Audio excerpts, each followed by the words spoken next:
Hello, I'm Senya Lubisich. And I'm Eloy Sarate, storyteller, historian. Today we're going to be talking to you about the model of civilization. This is something that we want you to use throughout the course as we work through our content, but we wanted to take some time to make sure that you really understand not just what the model is, but how historians use it. We just don't want you to use the model in this class, but I think it's something that is important that you can use in all of your classes. Why we're introducing you to the model of civilization, you're thinking, why would we need a model? This isn't a chemistry class or a biology class or a business class. It's a history class. And usually when you think about history, you either think name or dates or incredible stories about Hitler in World War II that keep you really entertained. And I think that is why we're talking about trying to make you understand that historians, even though we are storytellers, we have to have some kind of basis in fact, something that we can look at. So when we argue or discuss or create a story, that when we are criticized or somebody reads our story, particularly historians, they can have an idea of exactly what we are talking about in the documents, in the evidence. Because even though it might be a great story, we have to have it grounded in some type of evidence. And you can think of this as our best attempt to actually employ the scientific method when we're considering the past.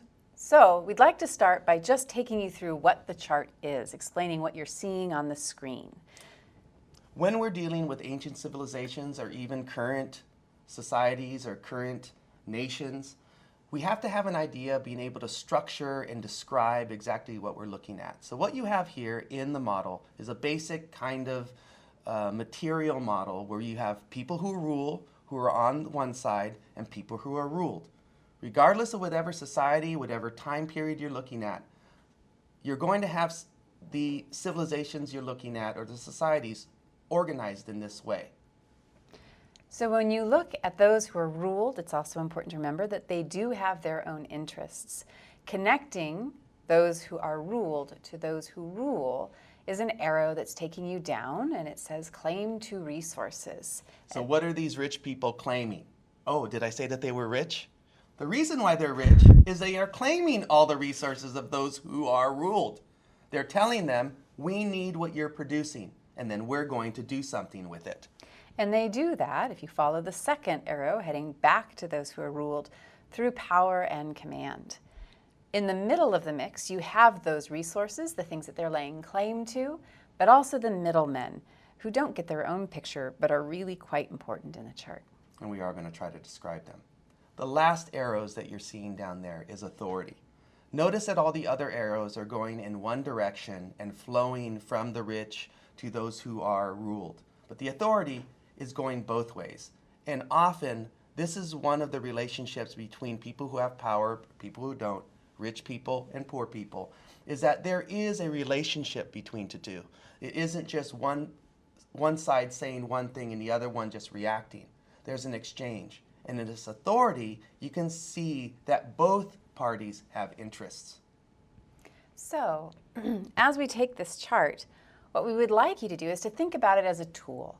Historians are not as interested in the answer as we are in the question. And so the chart that you see now on the screen is getting you to think about the political, the economic, the social and cultural questions that we can ask of the evidence that we have. And you can think about that in terms of what institution is being represented, who are the middlemen that are being employed in this process, and what is the population that is being affected or that is doing the action.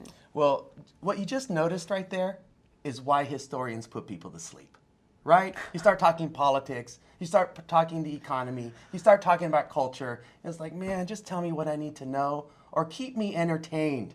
That's what I'm here for. What we're dealing with here is power. What we're seeing here is money. And what we are also seeing is God organizing the whole thing. That's what we've got to be looking at here, right? We want a story. But once, as you see, I'm getting carried away, and historians get really, really uncomfortable with that. And that's why historians usually start toning it down and ask you to please look at the data in front of you and please explain to me why there are political, economic, and cultural structures as you're falling asleep at the same time. I just want to congratulate on the imitation of my voice. You like well that? done. It was Oh, cute. Yeah. Okay. So now I'm going to make you look at the model again. Oh, here See we if you go. can come up with some questions about the economic, the social, the political. Okay. So once again, this is your point of reference. This is the model that we want you to use. And we want to share a couple examples to show you how you can use this model in your course. What we see here with our daughter, yes, we are married. Our daughter is sitting here next to a offering table from an ancient civilization. On this offering table, if you can see there, are some carvings on top of the table. And what these carvings are saying, particularly in an illiterate society, it's actually telling you what to bring. So on that table, you're going to have wheat, or you're going to have a fur, or you're going to have something that's of value. It's the claiming of the resources. It's the resources that are going to the people who rule. So what you have there is what is being offered and how wealth is being accumulated within the society. So in this, you are thinking about how the things that you see, and again, this is visual evidence, can fit into that model. So what is being produced by those who are ruled, what is being claimed by those who rule, and in the question that we need to ask, who's helping those who rule get these resources? Or how are they getting these resources to one place to another? Oh, you know you want to name them. Call out your middleman. We're going to get there, or we are going to get there. You are there. All right, well, I am there. Well, the easiest way to do that is by marching your army with lightning bolts and all these things as you're marching into a village of terrified people and say, give me whatever I want. And they'll say, well, they won't say much, right? Because as you have your spears or your guns or whatever, they're just going to hand the thing over. So that's the power relationship, right? That's the politics. And the middlemen there are the people that are marching in. The army, the officers, the military men. And usually these military men have nothing to do with the people that they are taking this stuff from. And really, in the case of this tribute model, you have a society that maybe isn't at that level of organization. You're dealing with maybe a smaller system or network, and so you can still locate this within a kin group. Can I still have the lightning bolts? No, you can't have the Okay, lightning bolts. all right. There's no So marching that's right. with lightning bolts. Exactly. Okay. Like no running with scissors. Got it. So again, we come back to the model. We're going to have you look at this again, because now we're going to take you to the next step in the way that you can apply this.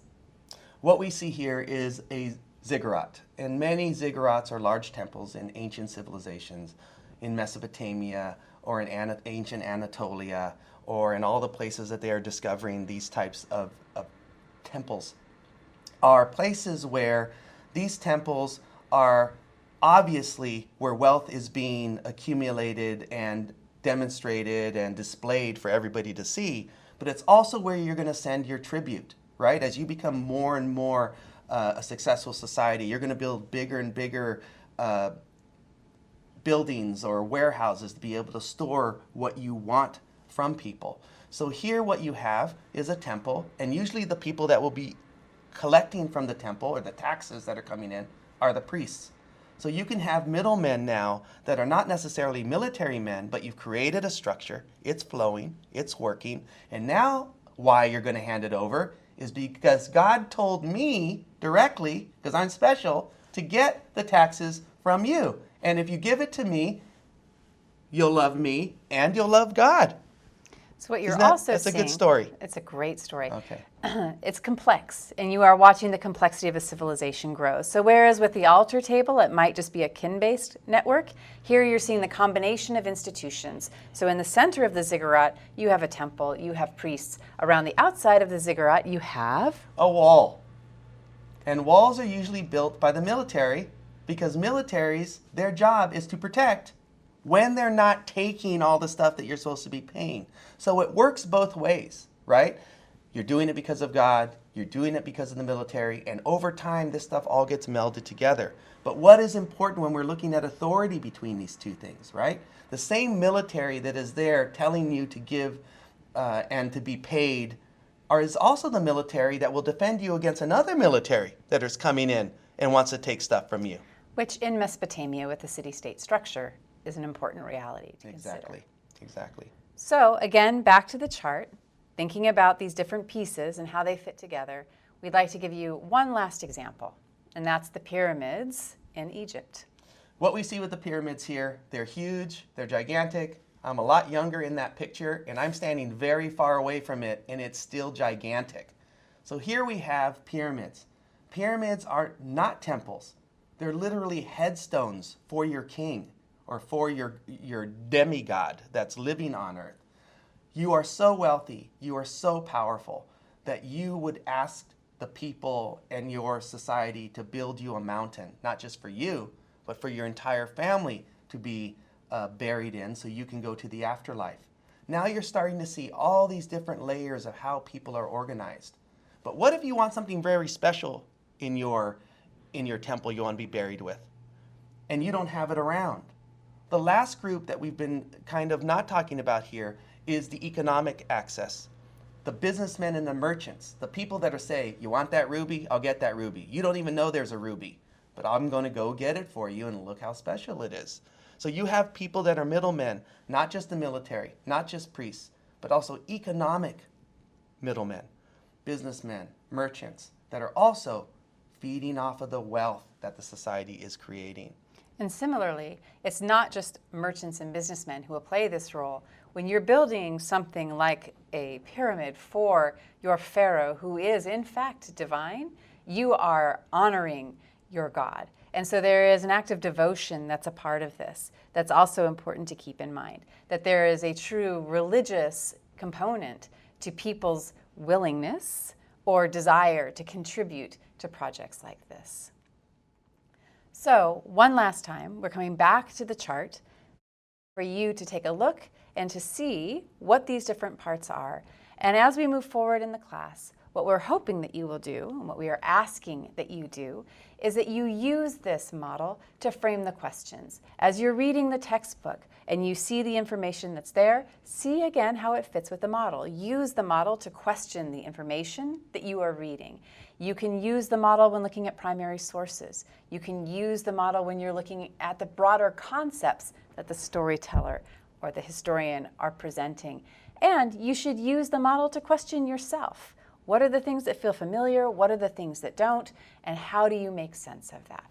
And always understand that the storyteller, even though they may be a great storyteller or even a great historian, you have to keep asking these questions.